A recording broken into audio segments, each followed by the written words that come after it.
1 Reis, capítulo 19, verso 9. 1 Reis, capítulo 19, verso 9.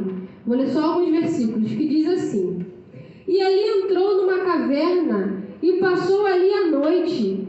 E eis que a palavra do Senhor veio a ele e lhe disse: O que fazes aqui, Elias? E Deus lhe disse: Sai para fora. Verso 11. E põe-te neste monte perante o Senhor. Verso 12.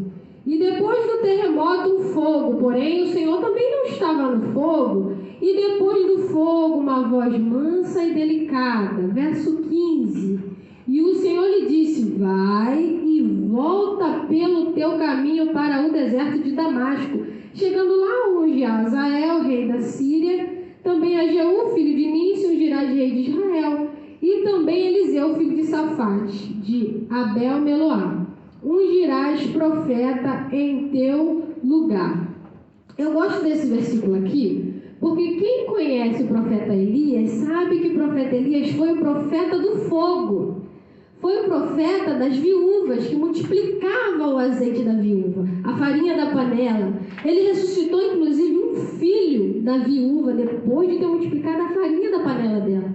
Então, ele era o profeta da providência. Era o profeta que, antes dessa situação que ele estava passando, aqui, que é um momento muito delicado da vida do profeta Elias, Deus fez descer fogo do céu para consumir o holocausto, e através de Elias matou os profetas de Baal. Então Elias era o profeta do fogo, do manto, do chá, do pá. Esse era o profeta Elias. Mas aí Tiago, capítulo 5, verso 17, vai dizer para a gente que Elias era um homem sujeito às mesmas paixões que nós. Porém, orando, pediu para que não chovesse, e não choveu sobre a terra. Então Tiago ele vai dizer assim: o profeta Elias é o profeta do fogo?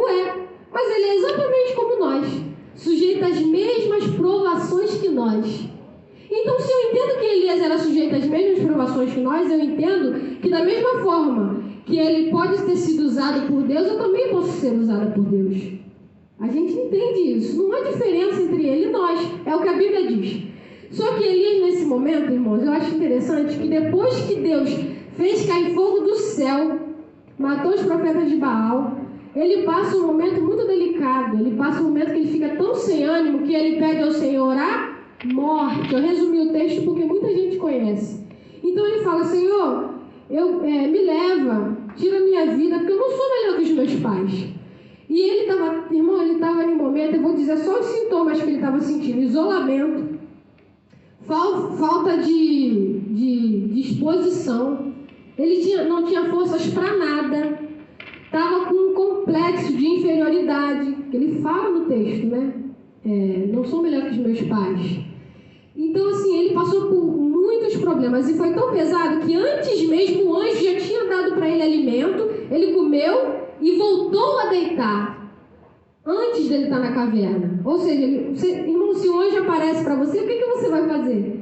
Você vai saltar de alegria, porque é um momento sobrenatural que você está vivendo. Mas ele estava tão cansado que ele se deitou depois que o anjo apareceu e comeu. E agora o Senhor vai tratar com ele. Mas a Bíblia diz que o Senhor vem e fala: O que fazes aqui, Elias? E aí ele vai falar com o Senhor: Eu fui zeloso, a Jezabel quer me matar, coisa e tal. Ele fala ali com o Senhor. E aí ele fala: O que fazes aqui, Elias? De novo. E continua naquele diálogo que faz aqui, e ele fala, né? Sai para fora. Cadê o versículo aqui? E aí Jesus fala para ele, né? O que fazes aqui? E ele diz: vai e volta pelo teu caminho para o deserto de Damasco. E eu acho interessante que ele fala assim: o que fazes aqui, Elias? Jesus não fala para Elias: o que fazes aí, Elias? Não, ele fala: o que fazes aqui. Porque o mesmo Deus que está com você no fogo é o mesmo Deus que vai entrar com você dentro da caverna. Eu vou encerrar essa oportunidade para você entender. Elias, ele tinha um caminho para seguir. Não era da vontade de Deus de Elias se esconder na caverna. Isso foi a vontade de Elias porque ele estava cansado daquele momento. Ele estava no caminho e parou para descansar na caverna. E o Senhor fala: o que faz aqui, Elias? Porque eu sou o Deus que estava com você lá e estou aqui com você, aqui dentro com você. Mas aqui não é lugar para você ficar. Porque caverna, Elias, os meus dons que eu te dei, eles não são manifestos em caverna. Em caverna você não vai salvar ninguém. Em caverna você não vai pregar a minha palavra. Em caverna você não vai usar o talento que eu te entreguei. Então, caverna não é lugar de profeta do Senhor, de servo do Senhor. Você pode até, em algum momento, se desviar do caminho, porque, irmão, aprenda uma lição que eu aprendo com Elias. É perfeitamente normal você parar para descansar no meio do caminho. O que você não pode é desistir da caminhada. Parar no meio do caminho, sim. Desistir da caminhada, jamais. Então, nesse evento Cristo com Bandeira, você pode até parar para descansar no meio do caminho, se esconder naquele momento de caverna, mas o Senhor vai te dar pão e vai te dar água e vai te tirar de lá, porque existe um caminho para você percorrer. Existe um chamado para você exercer. Deus não nos chamou para ficar em cavernas. Deus nos chamou para ser útil para a obra dele. E é isso que eu vou deixar aqui para vocês. Sabe por quê, irmãos? Jezabel queria matar Elias. Elias parado agradava a Jezabel, mas não agradava a Deus. Você parado, você agrada o mundo, mas você em movimento, você agrada a Deus. Deus quer te ver em movimento. O mesmo Deus que é o Deus do fogo, o mesmo Deus que é o Deus do manto, o mesmo Deus que é o Deus do terremoto e do vento, também é o Deus que fala de uma forma calma e suave. Então, quando você precisar de fogo, ele vai ser fogo para você. Mas quando você precisar de um consolo, ele vai ser voz mansa e suave para te renovar.